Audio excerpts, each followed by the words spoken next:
सभी साथियों को नमस्कार। कैसे हैं आप सभी लोग। मैं आशा और उम्मीद करता हूँ ठीक होंगे, अच्छे होंगे, मस्त होंगे, स्वस्थ होंगे। तो साथियों, हम करते हैं अपनी क्लास को शुरू। तो ये रहा पहला क्वेश्चन आपकी नज़रों के सामने कि तारों के बड़े समूह को क्या कहते हैं। साथियों, आपको ऑप्शन दे रखे हैं उपग्रह, सूर्यमंडल, तारामंडल और आकाशगंगा। अब देखो, उपग्रह क्या होते हैं। वे आकाशीय पिंड जो ग्रहों के चारों ओर चक्कर लगाते हैं, क्या कहलाते हैं भाई, आपके उपग्रह कहलाते हैं। ध्यान में रखना, क्वेश्चन आता है कि पृथ्वी का एकमात्र प्राकृतिक उपग्रह कौन सा है, तो चंद्रमा है। आगे बात करते हैं, आगे दे रखा है सूर्यमंडल, तारामंडल। अब देखो, तारामंडल क्या होता है। कुछ चमकीले तारों का जो समूह होता है उन्हें क्या कहते हैं, तारामंडल कहते हैं। जैसे आयरिन है, सप्तऋषि है, हाइड्रा है, कैसियोपेया है। ये क्या है, तारामंडल के कुछ भाग हैं। ध्यान में रखना साथियों कि आपसे पूछा जाए कि पृथ्वी के निकटतम तारा कौन सा है, तो सूर्य है। आपसे पूछा जाए कि सूर्य का निकटतम तारा कौन सा है, प्रोक्सिमा है। और आपसे पूछा जाए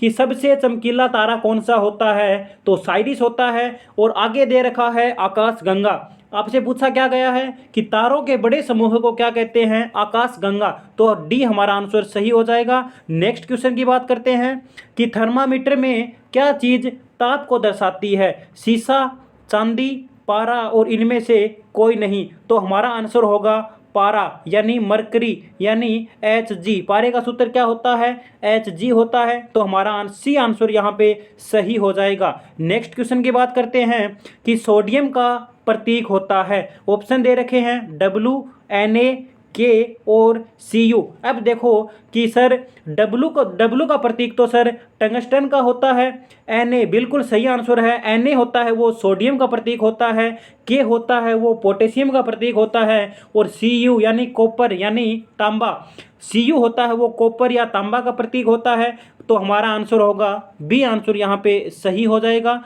अगले क्वेश्चन की बात करते हैं कि ब्रेड प्राप्त होती हैं कवक से, जीवाणु से, प्रोटोजोआ से, इनमें से कोई नहीं। तो हमारा आंसर होगा कवक से। ब्रेड किससे प्राप्त होती हैं, कवक से प्राप्त होती हैं। अगले क्वेश्चन की बात करते हैं, कोरोना वायरस किस अंग को खराब करता है, या कोरोना वायरस किस अंग को प्रभावित करता है, मस्तिष्क, हृदय, फेफड़ा और किडनी। बिल्कुल सही आंसर है, फेफड़े को कोरोना वायरस प्रभावित करता है। ये कोरोना महामारी चल रही है तो ये क्वेश्चन भी पूछ लिया। और ये क्वेश्चन पीटीटी की एग्जाम हुई थी 8 तारीख को, उसमें भी पूछा गया था। तो हमारा आंसर होगा फेफड़ा। अगले क्वेश्चन की बात करते हैं कि नेत्रदान में आँख का कौन सा भाग प्रयोग किया जाता है, या नेत्रदान में आँख का कौन सा भाग दिया जाता है, आइरिस, लेंस, कॉर्निया और रेटिना। अब देखो, आइरिस क्या होता है।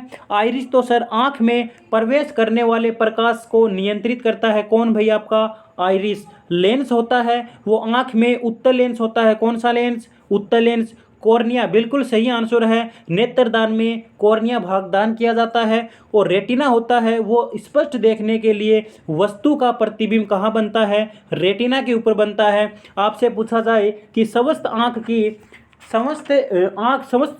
मनुष्य होता है, उसकी आँख की न्यूनतम दूरी कितनी होती है भाई, 25 सेंटीमीटर होती है। और अधिकतम दूरी कितनी होती है, अनंत होती है। कितनी होती है, अनंत होती है। नेक्स्ट क्वेश्चन की बात करते हैं, कौन सा लवण मानव हड्डियों में सर्वाधिक मात्रा में पाया जाता है। आपको ऑप्शन दे रखे हैं मैग्नीशियम क्लोराइड, कैल्शियम कार्बोनेट और कैल्शियम फॉस्फेट और सोडियम क्लोराइड। अब देखो साथियों, बिल्कुल सही आंसर है कैल्शियम फॉस्फेट। मानव की हड्डियों में सर्वाधिक मात्रा में क्या पाया जाता है, कैल्शियम फॉस्फेट पाया जाता है, जिसका सूत्र Ca3PO4 होता है। क्या होता है, Ca3PO4 होता है। किसका सूत्र भी, कैल्शियम फॉस्फेट का। तो हमारा आंसर होगा कैल्शियम फॉस्फेट। अगले क्वेश्चन की बात करते हैं कि BMD टेस्ट का उपयोग किया जाता है। ऑप्शन दे रखे हैं मस्तिष्क, हृदय, अस्थि और फेफड़ा। अब देखो मस्तिष्क तो सर EEG से संबंधित है। और EEG का पूरा नाम इलेक्ट्रोकार्डियोग्राफ होता है।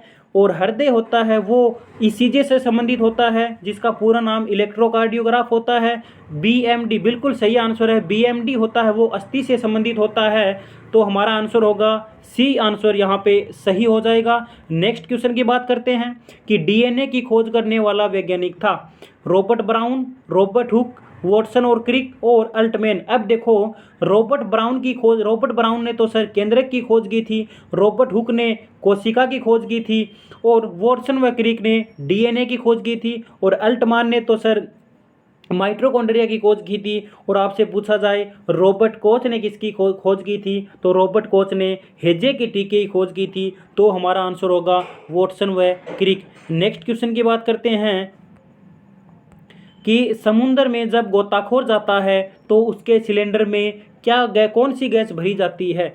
आपको ऑप्शन दे रखे हैं organ, neon, helium plus hydrogen और हीलियम प्लस ऑक्सीजन का मिश्रण। अब देखो ऑर्गन तो सर विद्युत बल्ब में भरी जाती है। अगर ऑर्गन ऑप्शन ना हो तो नाइट्रोजन करना है आपको। नियोन होता है तो वो तो सर रंगीन विज्ञापनों में चमक उत्पन्न करने के लिए कौन सी गैस, नियोन गैस काम में ली जाती है। और आपने देखा होगा हवाई अड्डों के ऊपर जो संकेत के रूप में जो बल्ब लगे होते हैं वो भी किसके लगे होते हैं, नियोन गैस भरी जाती है उन बल्बों में भी।